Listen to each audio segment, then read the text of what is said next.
Պատկերացրու մտնում ես McDonald's, բայց այնտեղ քեզ սպասում է Burger King-ը։ 2018 թվականին Burger King-ը ուզում էր տարածել իր նոր mobile application-ը, բայց պարզապես ասել ներբեռնեք մեր հավելվածը չէր գրավի մարդկանց։ Ուստի նրանք որոշեցին համարձակ քայլ անել, խաղալ մրցակցի McDonald's-ի դաշտում։ McDonald's-ին մոտ լինելով կարող էիր Burger King-ի նոր ներբեռնված հավելվածով պատվիրել Whopper ընդամենը 1 սենթով։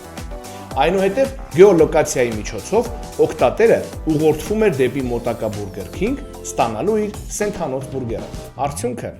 առաջին, մարդիկ ստիպված էին ներբեռնել Burger King-ի app-ը, եթե ուզում էին օգտվել այդ բացառիկ առաջարկից։ Եվ միայն առաջին 9 օրում հավելվածը ներբեռնվեց ավելի քան 1.5 միլիոն անգամ։ Երկրորդ, լրատվամիջոցները եւ սոցիալական ցանցերը լցվեցին այս հնարամիտ McDonald's-ին սաբոտաժ անելու նորությամբ։ Եվ երրորդ, Burger King-ը ներկայացավ որպես հումորով ու խիզախ բրենդ, որը չի վախենում մրցակցի հետ խաղալ։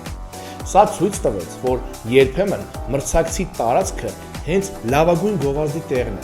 Քեզ պետք է միայն մի քիչ կրեատիվություն։